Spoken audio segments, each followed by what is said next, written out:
Here we are looking at accountability in the public sector. Accountability in the public sector.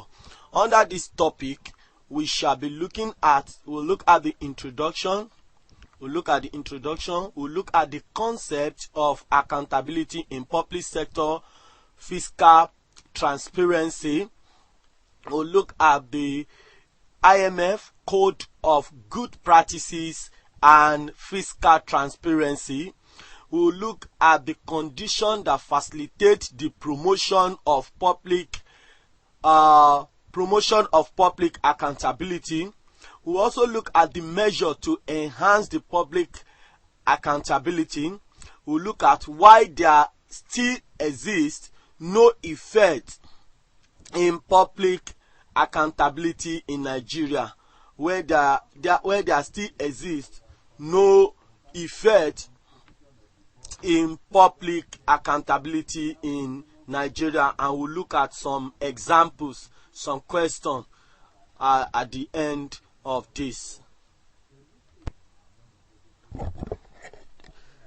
There are 36 states and 774 local governments, each of which are allocation resources every month, aside from the major allocation to the federal government, without commensurate provision of the public with the adequate social amenity.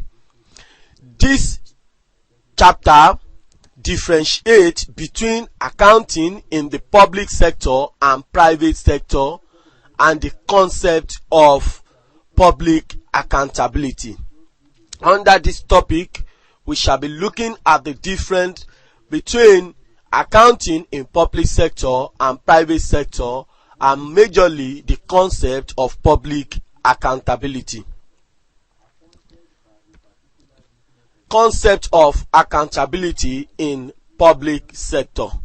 Accountability is an obligation to answer for the execution of one assigned responsibility.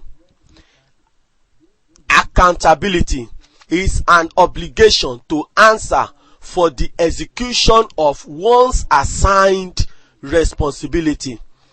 It is the requirement to provide explanation about the stewardship of public money and how this money has been used. And majorly in public sector, when we are looking at this, we look at the concept of the economy. We look at the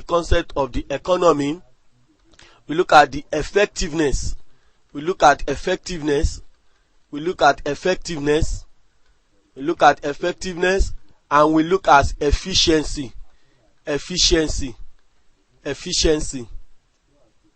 We look at the concept of efficiency. And accountability comprises two distinct components. The concept of accountability comprises two distinct components. We have rendering of account and holding to account. Rendering of account and holding to account. Rendering of account, what does it mean? It is by rendering of account that the information about the behavior of a public organization can be obtained. This means that without rendering of account, there can be no accountability. If there is no rendering of account, there will be no accountability. There will be no way to measure what the person has done against what the person has been asked to do. Let's look at holding to account. This involves the exercise of judgment and power over public officials. It involves the exercise of judgment and power over public officials. Public accountability can be achieved only if those who receive the account have power and ability to take action on the basis of those accounts, to take action on the basis of those accounts. Accountability is not just about the responsibility of public officer.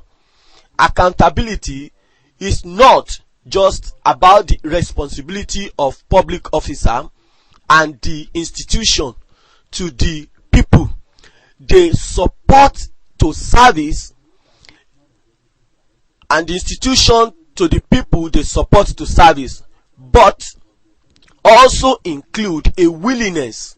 It also include a willingness on the part of the office holder to submit to scrutiny, to submit the account, to submit account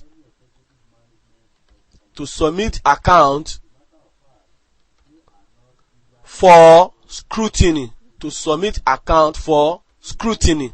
That means for examination, to submit the account, just like the accountant general of the federation is required to submit account to the accountant general, to the auditor general for the federation. Appropriate scrutiny, appropriate to the office he is holding. Examination, appropriate to the office he is holding. The principal means by which government department discharge its accountability responsibility is through public reporting, which lead us to the concept of fiscal transparency.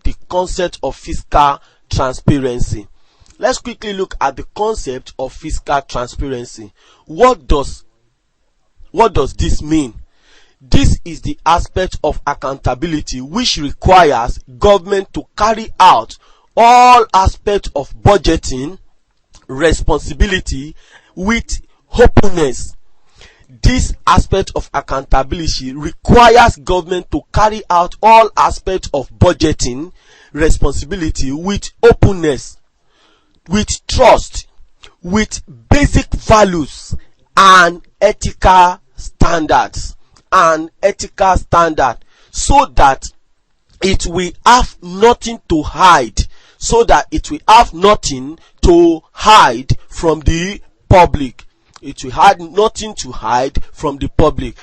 Where a government has something to hide from the public reporting is more likely to be infrequent, unreliable, and less comprehensive in order to hide material facts. Let's look at the IMF Code of Good Practice and Fiscal Transparency. The IMF stipulates a number of codes of good practices and transparency, and these include: 1. Clarity of role, the clarity of roles and responsibility. The clarity of role and responsibility. The government sector should be separated from the rest of the public sector and from the rest of the economy. Also, the policy and management role within public sector should be clearly stated and publicly disclosed. 2. Open budget process. Application of open budget process. Adoption of open budget process. There should be clear procedure for budget execution, monitoring, and reporting. The budget preparation should be guided by well-designed macroeconomy and fiscal policy objective. A budget preparation should be guided by well-designed macroeconomy and fiscal policy objective, and it is by this that some of these malpractices or corrupt practices can be mitigated. let's look at the public availability of information. Public availability of information is another point. The public should be provided with comprehensive information on past, current and projected fiscal activity, on the major fiscal risk. The central government, which is the federal government, should publish information on the level and composition of its debt, and financial asset, significant non-debt liability, natural resources asset. Fiscal information should be presented in a way that facilitates policy analysis and promote accountability.